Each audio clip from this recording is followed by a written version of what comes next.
Aaron had worked in the arena for 6 months, but every day still felt strange. He was a human on a world that was not his own, surrounded by alien guards, alien machines, and alien rules that never seemed to make sense. He did not come here by choice.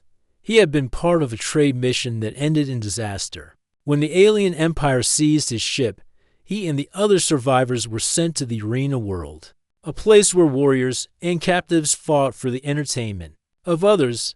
Aaron was lucky, or at least that was what the others told him. He had been assigned to maintenance work instead of the fighting pits. His job was simple: clean the cells, fix the lights, and make sure the cages held their prisoners. He spent most days carrying tools and following orders, keeping his head down so no one noticed him.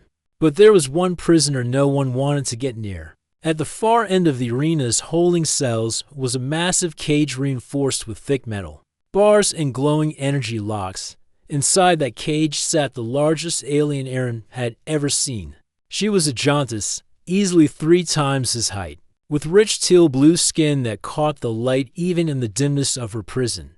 Her long black hair was matted from weeks without care, and her body bore the scars of countless battles. Her wrists and ankles were bound by heavy chains that clamped her in place, making it impossible for her to stand fully.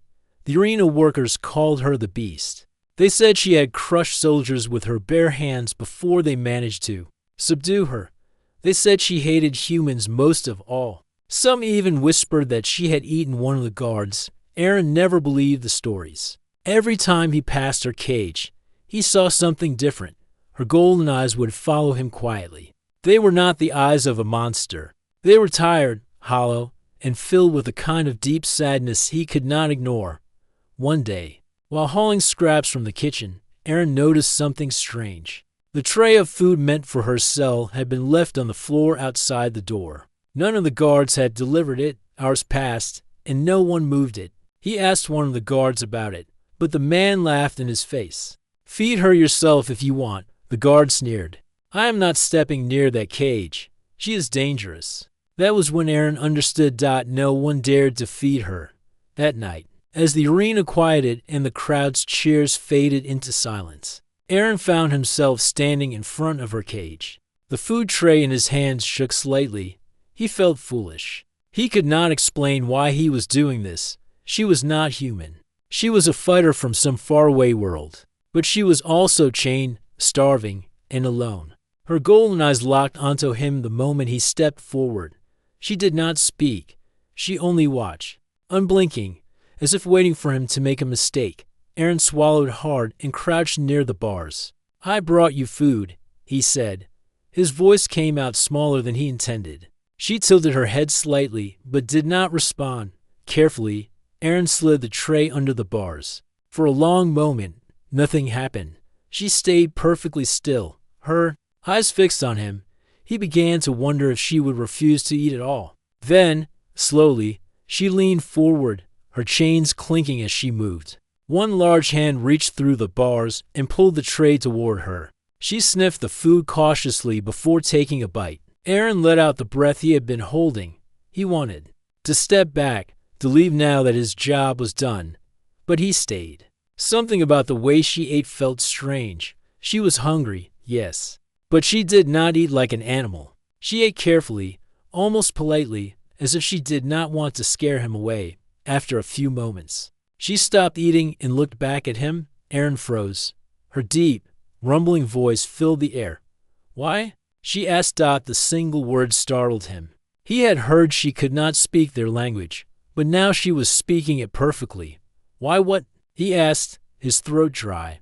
"Why feed me?" she said. Her words were slow, deliberate. Aaron did not know how to answer. "Because you are hungry," he said finally. No one else would do it. She stared at him for a long time, her expression unreadable.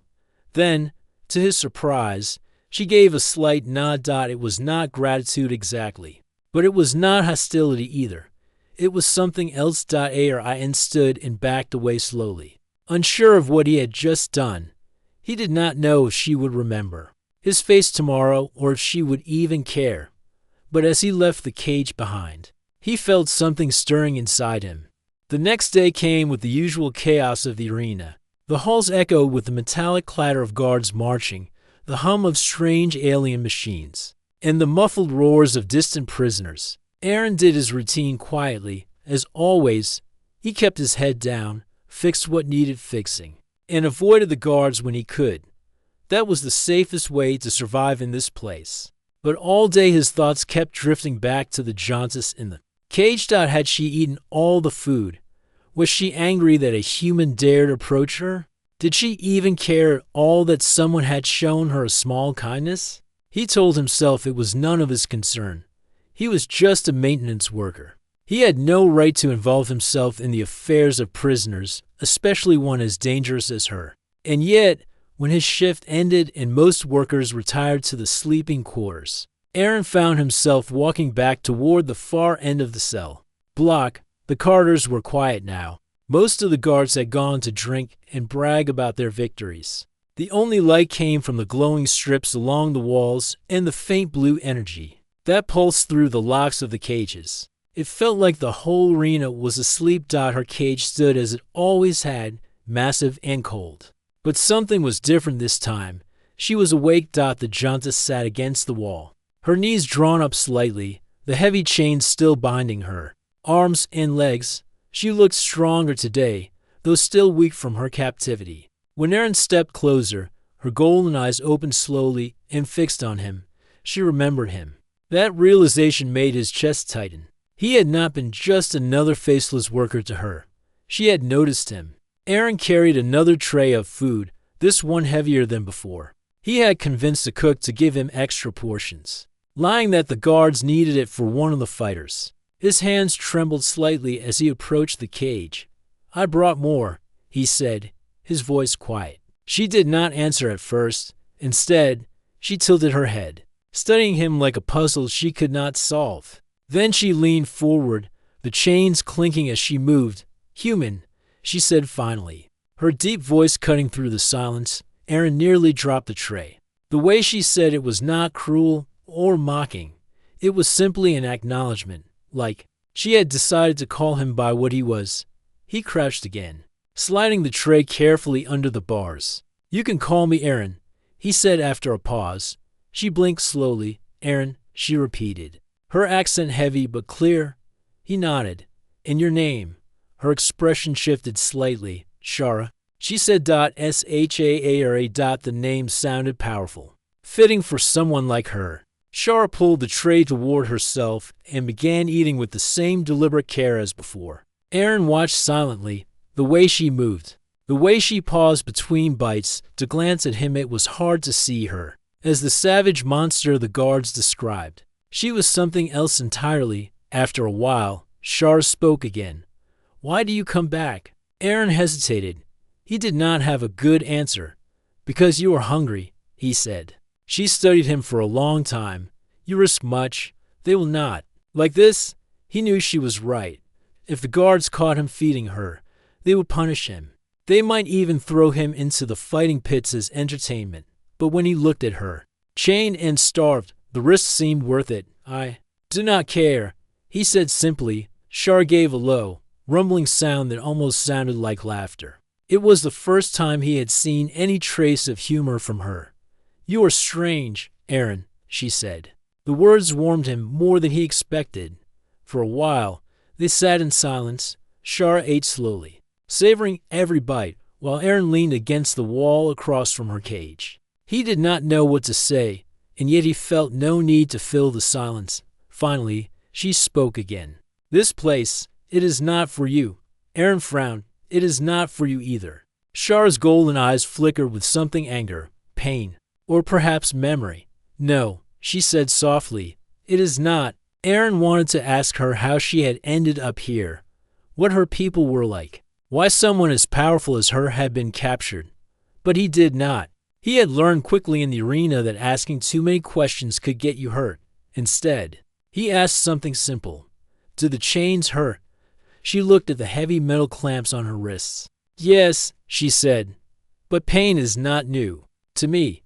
There was no bitterness in her tone, only truth. Aaron lowered his gaze. He had felt trapped since arriving here, but his chains were invisible.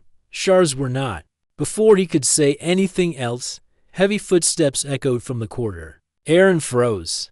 Char straightened, her expression hardening. Two guards rounded the corner, their armor clanking as they approached. One of them, a tall creature with gray scales and a cruel grin, spotted Aaron. "What are you doing here, human?" the guard barked. Aaron's mouth went dry. He opened his mouth, but no words came out. The guard stepped closer, eyeing the empty tray near Char's cage. "Feeding the beast? You have more courage than I thought, or more stupidity." The second guard chuckled. "Maybe throw him in the pits, see how long he lasts." Aaron's heart pounded, but Char spoke before they could say more.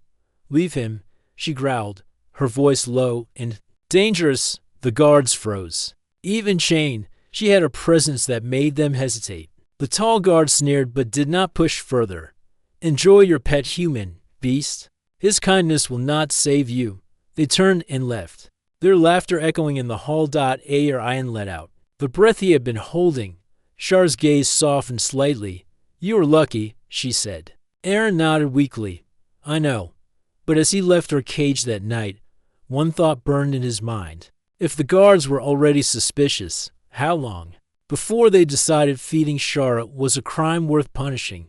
And yet, despite the danger, he knew he would come back. The following days were the same routine for most of the arena, but not for Aaron. Every night, when the noise of the crowds faded and the guards grew lazy, he found his way back to the far end of the holding cells, and every night, the Giantess, Char, was waiting. He no longer pretended to himself that it was just kindness or duty. He wanted to see her. On the fourth night, Aaron noticed how much weaker she had grown. Even though she ate the food he brought, her movements were slow. Her shoulders slumped against the wall, and her golden eyes lacked their earlier fire. "You are not well," Aaron said. Char raised her head slightly. "This body heals slowly when chained. The energy in these locks drains me." Aaron glanced at the glowing cuffs around her wrists and ankles. They pulsed with a steady light. Alien technology far beyond anything he understood. "They are keeping you weak on purpose." "Yes," Char said. Her voice held no anger, only a quiet acceptance. Aaron felt a knot in his chest. He could not understand how she could speak so calmly about her suffering. If it had been him, he would have been filled with rage. He hesitated before asking, "Why did they bring you here? What happened to you?" For a long time, Char did not answer. Her gaze drifted toward the far wall of her cell, as if she was staring at something only she could see. Finally, she spoke. "I was a guardian of my people. My duty was to protect our city and its heart. When the soldiers of this empire came, I challenged their leader to a duel. It is the way of my kind, one warrior against another. If I had won, they would have left my people in peace." Her voice grew heavier as she continued. "But they are dishonorable. They agreed to the duel, then attacked me in secret before it began. They chained me and brought me here instead. They did not want a fair fight. They wanted a prize for their games." Aaron felt anger rising in his chest. "They lied to you." Char's golden eyes finally met his. "Yes, they lied. They made me into a spectacle. They tell the crowds I am a wild beast who destroyed villages. But I only fought to protect my home." Aaron could barely process her words. He had always known the Empire was cruel, but this was worse than he imagined. They had taken a defender and turned her into a prisoner for entertainment. "You do not belong here," he said. Char gave a bitter half-smile. "No one belongs in chains." Her words struck him deeply. He had never thought of himself as a prisoner, but he was. He was not chained like her.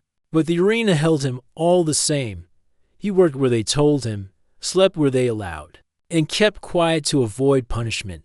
His freedom was only an illusion. "Do you think they will release you?" he asked quietly. Char shook her head. "They will not.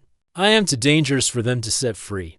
I will die here in this cage, in front of their cheering crowds." Her calmness chilled him more than if she had screamed in anger. She had already accepted her fate. "No," Aaron said before he could stop himself. "That cannot be the end. There must be a way out." Char tilted her head. "And what way is that, little human?" Will you break these chains with your bare hands? Will you fight the guards with your tools? Her words were sharp, but there was no cruelty in them. She was testing him. Aaron lowered his gaze. I do not. No, but you do not deserve this. There was a long silence between them. Then Shara asked a question that surprised him. Why do you care? Aaron looked up at her. Because I know what it feels like to be trapped, maybe not like you, but I understand. Shara studied him for a long moment. Her eyes softened slightly. You are strange. She said again. Aaron almost laughed. You have said that before. Because. It is true, she replied. For the first time, the heavy silence between them felt lighter. But the moment was broken when Aaron heard footsteps echoing down the hall. He quickly turned his head toward the sound. It was not the slow, heavy stride of guards returning from their rounds. This was different, faster. A group of 3 armored guards appeared at the end of the corridor. Their faces hidden behind dark helmets, they carried shock weapons and moved with purpose. Aaron stood quickly. One of them pointed at him. Human. Step away from the cage. Aaron's heart sank. They knew. He raised his hand slowly and backed away. The tallest guard stepped forward. You think we do not see you sneaking food to the beast? You think we will allow this? Aaron tried to speak, but his throat tightened. She is starving. She has done nothing wrong. The guard laughed harshly. Nothing wrong. She killed dozens when we captured her. She is a trophy of this empire. Her suffering is our entertainment. Aaron felt his fist clench. He wanted to argue, but the words stuck in his throat. Shara growled lowly from behind the bars. Her chains rattled as she shifted. The sound alone made the guards hesitate for a brief moment. The tallest one smirked. Careful, beast. You will get your chance to perform soon enough. Aaron blinked. What do you mean? The guard turned his helmeted head toward him. Her time is almost over. They are done keeping her in that cage. She will be executed in the arena before the crowd's in. 3 days. A grand show for everyone to see. Aaron felt the blood drain from his face. Executed. Why? Because that is what happens to monsters when their entertainment value runs out, the guard said. Shara said nothing. She simply lowered her head as if she had expected this all along. The guards turned and left, their laughter echoing in the corridor. Aaron stood frozen in place. 3 days. That was all the time she had left. He turned back to Shara. Her golden eyes were on him again. But now there was no sadness, no fear, only quiet acceptance. They will kill you. He said double quotes yes. She replied simply. Aaron felt his heart pounding in his chest. Something inside him screamed that he could not let this happen.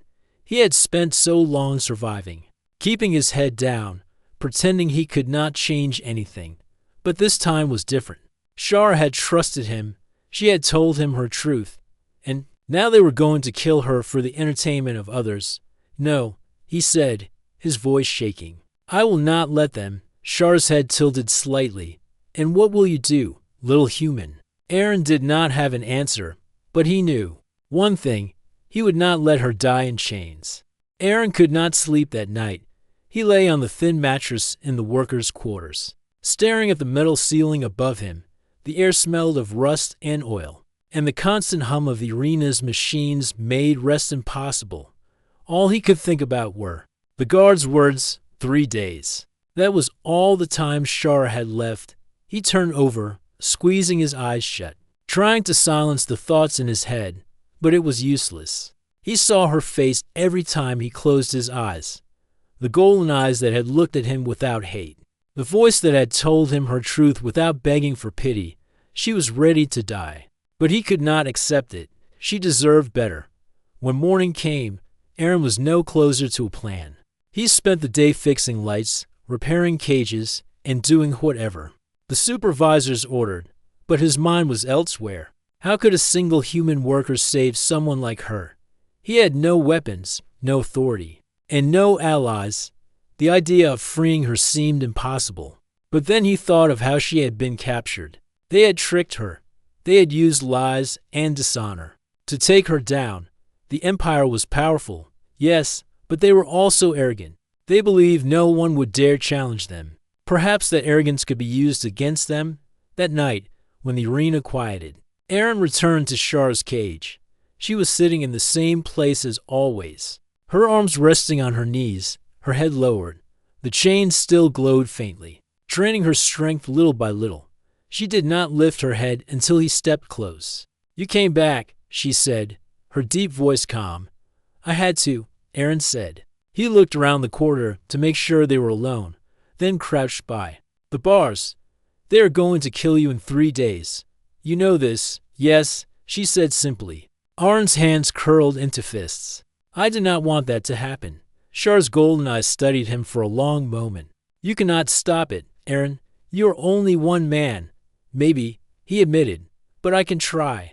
I cannot stand by and do nothing while they execute you. For their entertainment."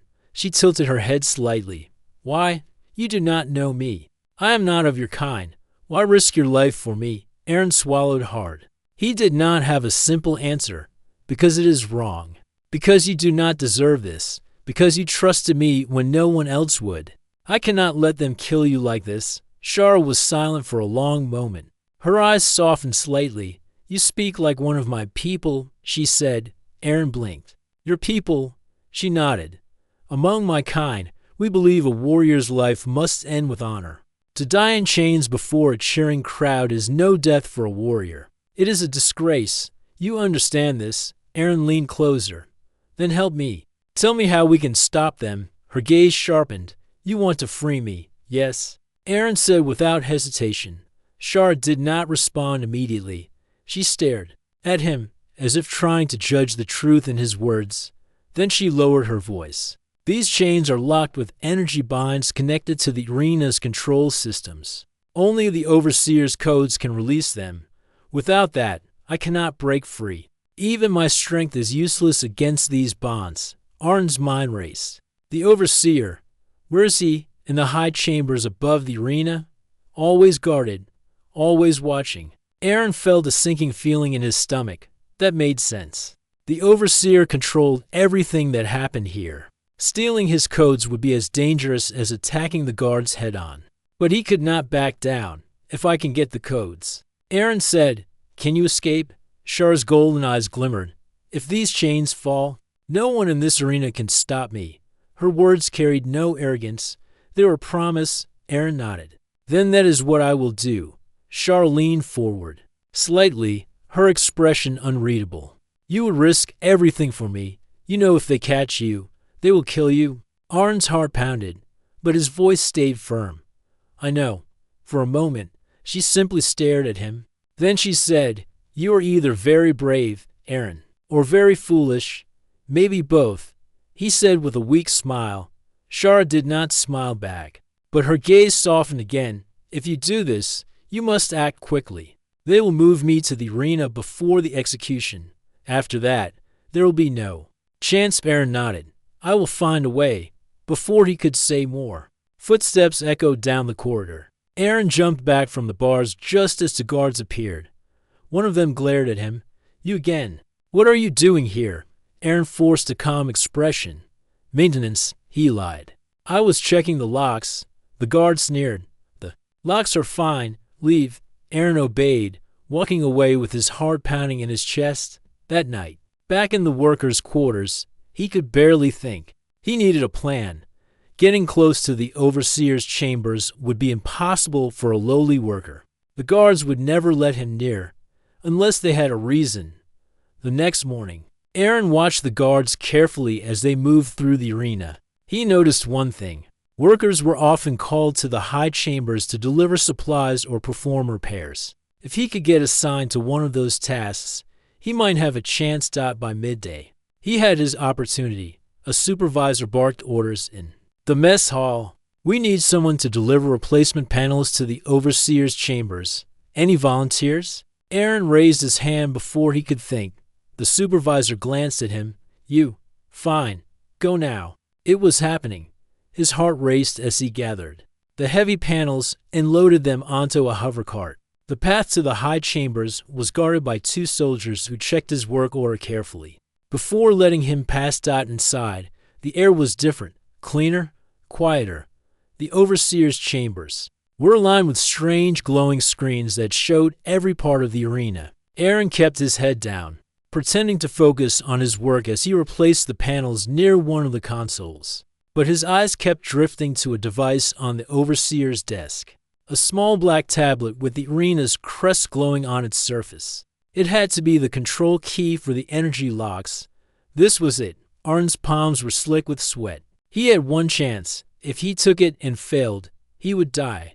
But if he succeeded, Shara might live. As the overseer stepped out of the room to speak with a guard, Aaron's hand shot out. He grabbed the tablet and slid it into his tool bag, forcing himself to keep working as if nothing had happened.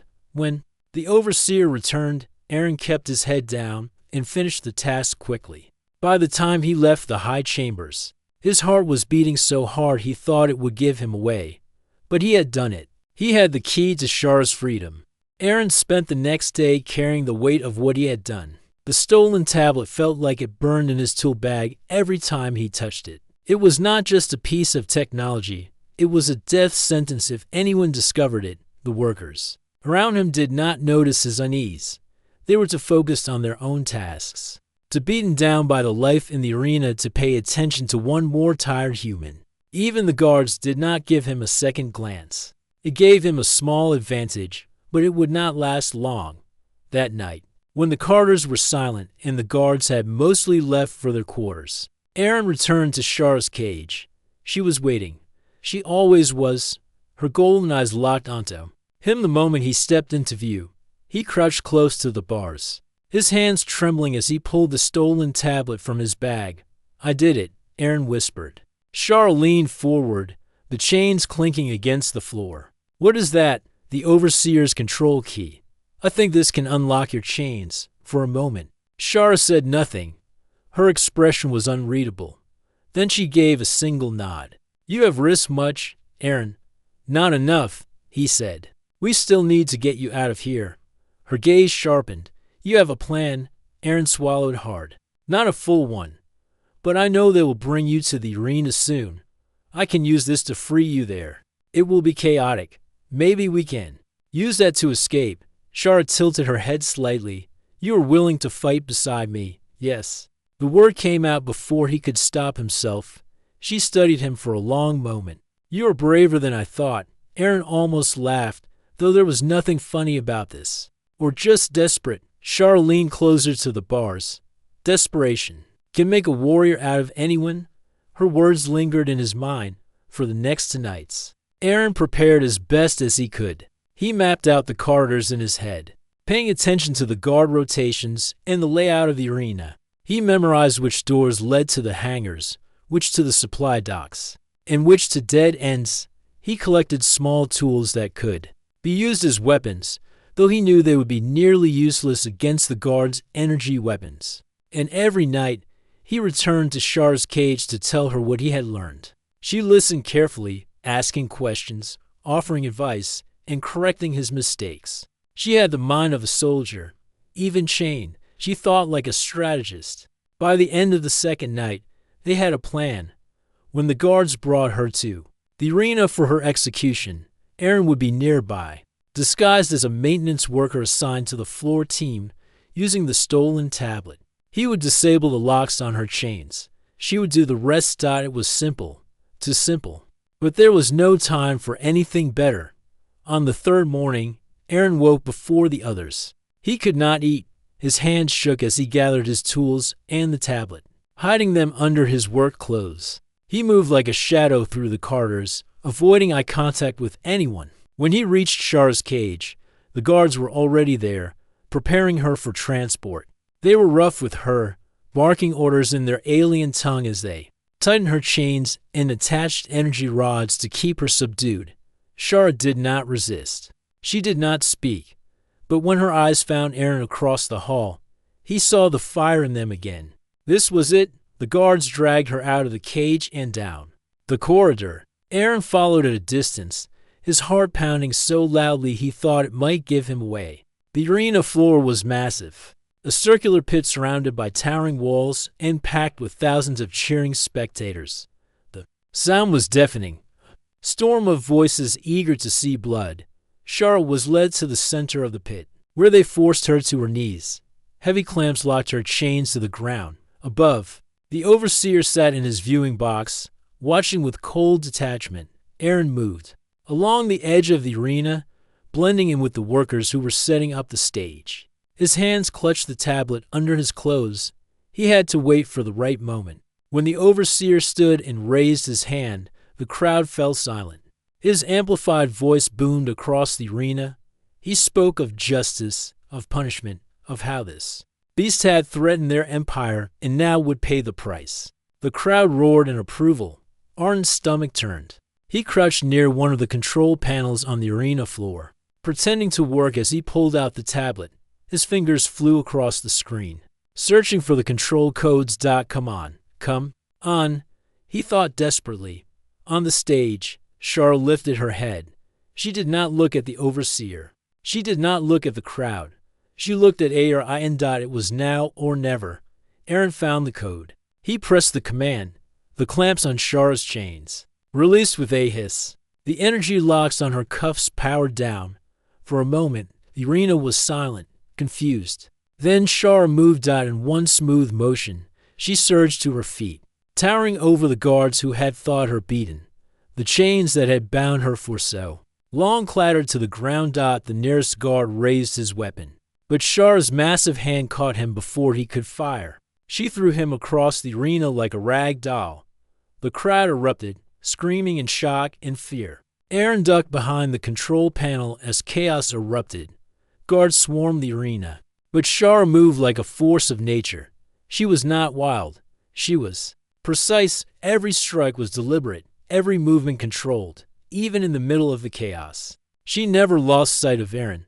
He sprinted toward the nearest service tunnel, glancing back to see her following. She plowed through the remaining guards, her chains now weapons in her hands. The overseer shouted orders from his viewing box, but the crowd was too wild, the arena too chaotic. Aaron reached the tunnel and turned back to see Shara standing at its entrance, her massive frame blocking the light from the arena. "You kept your word," she said. "And you kept yours," Aaron replied, his voice shaking. She nodded once. "Then let us finish this."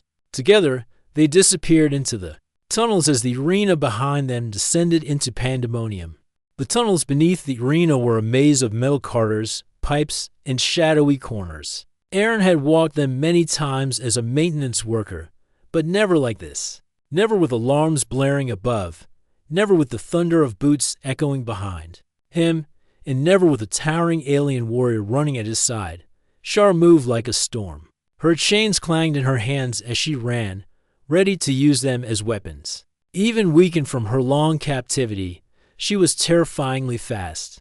Her teal-blue skin was streaked with grime and blood, but her golden eyes burned with new life. "Which way?" she demanded, her voice deep and urgent. Aaron gasped for breath as he ran. "Left." Then straight to the freight docks. She did not question him. She trusted him to lead. The tunnel shook with the sound of explosions above. The overseer must have sent his entire security force after them. Aaron could almost feel their fury chasing him, but he pushed the fear down and focused on the path. As they turned a corner, 3 guards appeared ahead, blocking the passage. They raised their weapons, shouting in their alien tongue. Shara did not slow. She swung her chains like whips, striking one guard so hard he flew into the wall. The second fired his weapon, but she ducked under the blast and closed the distance in a single stride. Her massive hand grabbed his weapon and crushed it before slamming him to the ground. The third guard tried to run, but she caught him by the back of his armor and threw him aside. Aaron stumbled to a stop, staring at the devastation she left behind. Shara turned to him. "Keep moving." He nodded quickly and ran again. They reached a service ladder that led to the upper levels. Aaron climbed first, his hands slipping on the rungs from sweat. Shara followed, her sheer size making the ladder groan under her weight. When they emerged into another corridor, the air smelled different, cleaner. "We are close," Aaron said, pointing ahead. "The docks are this way." The freight docks were the only place where ships came and went from the arena world. If they could reach one, they might escape, but it would be heavily guarded. As they approached the final door, Aaron pulled out the overseer's tablet. His hand shook as he pressed commands to override the locks. The device beeped, and the heavy metal doors slid open with a hiss. The dock stretched before them, a massive open bay filled with cargo containers, loading equipment, and several small ships. Workers scrambled in panic at the sight of Shara, dropping what they were doing and fleeing.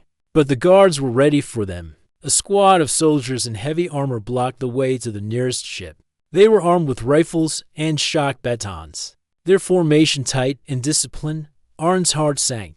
They could not fight them all. Shara stepped forward, standing tall despite the odds. "Stay behind me," she said. The guards shouted and charged. Shara met them head-on. The first guard lunged with a baton, but she caught his arm and twisted until the weapon clattered to the floor. She used her chain to knock more off their feet, then slammed another into a cargo container with a bone-rattling crash. Aaron ducked behind a stack of crates, searching for anything that could help. His eyes landed on a console connected to the bay doors. If he could open them, it might distract the guards long enough for Shara to break through. He sprinted to the console, fingers flying over the controls. He had worked on these panels before. He knew how to override them. The bay doors began to groan and slowly open, flooding the room with blinding light from the planet's surface.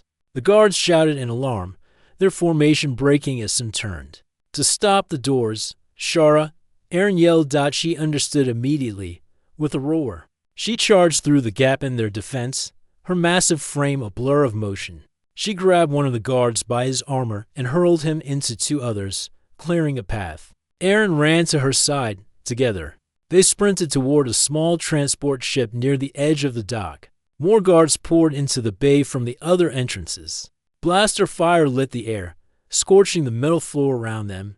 Shara shielded Aaron with her body, taking the hits on her armored skin as they ran. They reached the ship. Aaron slammed his hand on the control panel, praying it would open. The door hissed, and they scrambled inside. "Can you fly this?" Shara asked. "I can try," Aaron said, rushing to the pilot's seat. He had worked on these ships before, but never flown one. His hands trembled as he powered up the engines. The ship shuddered violently as blaster fire struck its hull. The guards had surrounded the dock. "Faster, Aaron," Shara said, gripping the doorway with one massive hand as she kept watch. The controls flickered to life. Aaron gritted his teeth and yanked the throttle. The ship lurched upward, lifting. Off the ground, the guards opened fire in a frenzy, but the transport's shields absorbed most of the blasts. Aaron steered hard toward the open bay doors, the ship scraping the edges of the frame as they shot out into the sky. The world outside. The arena was barren and gray, dotted with watchtowers and patrolling gunships. Alarms blared as the base scrambled to stop them. "They will not let us leave," Shara said. "They can try," Aaron replied, gripping the controls tighter. Two enemy gunships broke off from their patrol and turned toward them. Aaron's heart pounded as their weapons charged. He swerved hard, narrowly avoiding a blast that would have torn their ship apart. The gunships closed in. Shara stepped into the co-pilot's seat and scanned the console. Her massive fingers pressed a series of buttons, activating the transport's limited defense systems. A small turret on the ship's underside came to life. "I will aim. You fly," she said. Aaron nodded, focusing on keeping them ahead of the enemy fire. Shara fired the turret, her shot striking one of the gunships and sending it spiraling to the ground in flames. The second gunship fired again, clipping their wing. Aaron fought to keep the ship steady as warning lights flashed across the console. "Hold on," he shouted. He dove the ship low, skimming just above the rocky surface before pulling up sharply. The sudden maneuver threw the gunship off course, and Shara's next shot hit its engine, sending it crashing to the ground. The sky ahead was clear. For now, Aaron took a shaky breath. "We did it." Shara glanced at him, her golden eyes steady. "Not yet. They will send more." Aaron set the course for the stars. "Then we go far. Far enough they cannot reach us." For the first time since they met, Shara allowed herself a small, quiet smile. "Then let us run, little human, until we are free." The transport ship roared as it left the arena world behind. disappearing into the endless sky. The stars stretched endlessly before them, countless points of light scattered across a sea of black.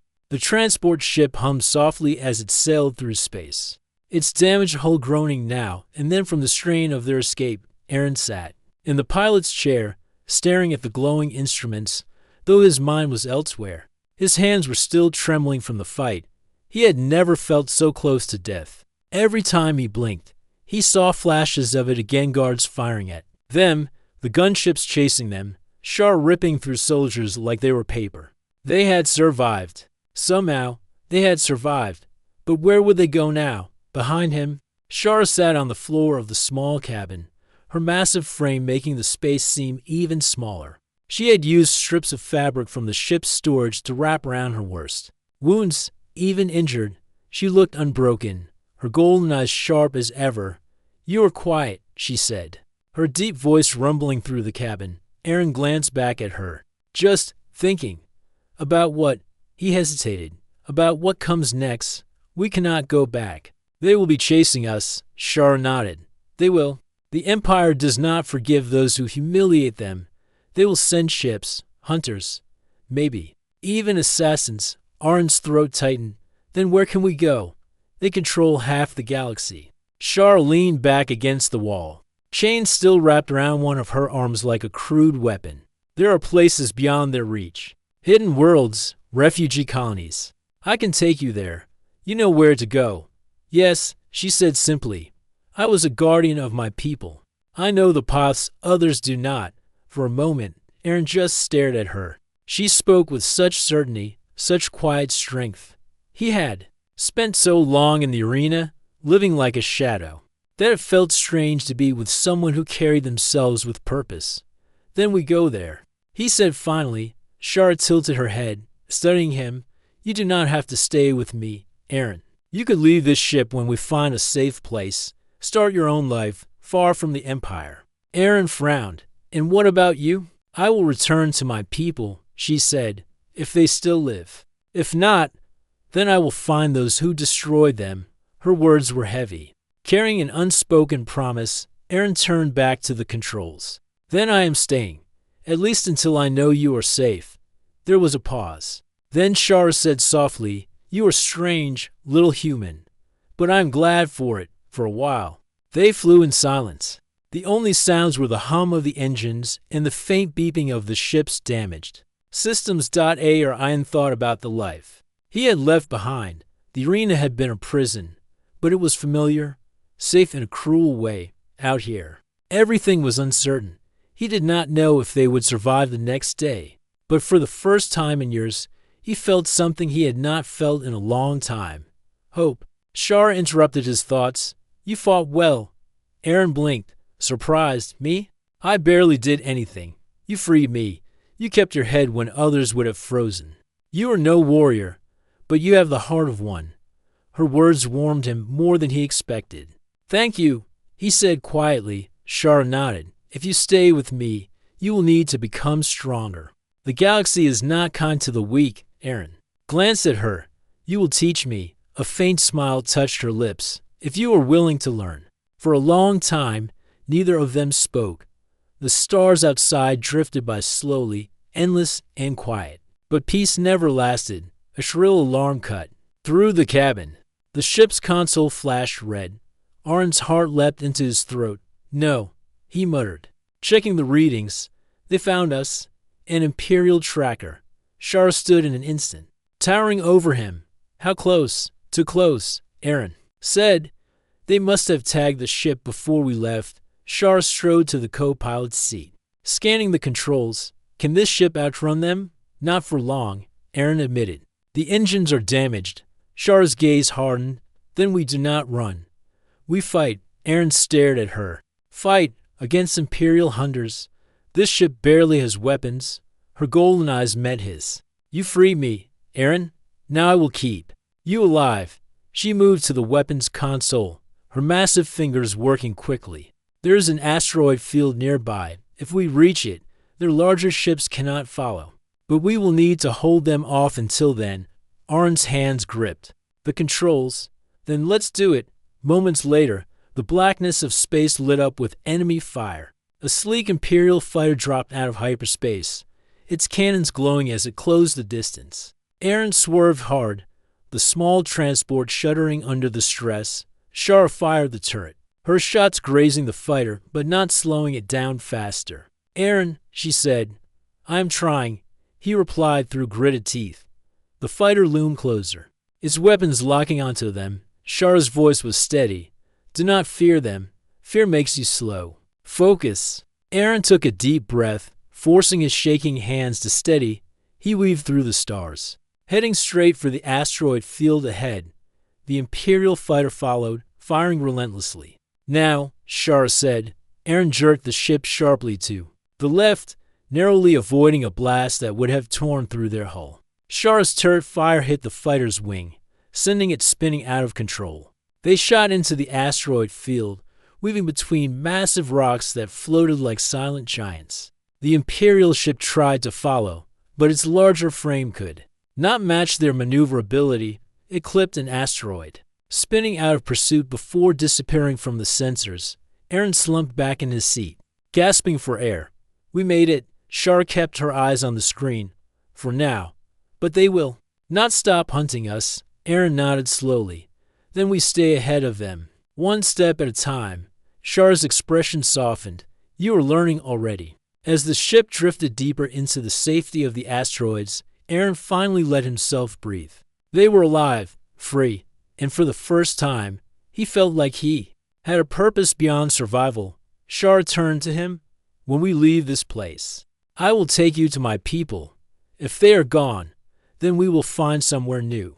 But wherever we go as allies." Aaron met her gaze. "Allies," he agreed. In that small, damaged ship, to prisoners of an empire, one human, one alien looked out at the endless stars. Their fight was far from over, but together, they had a chance. For the first time, neither of them felt alone.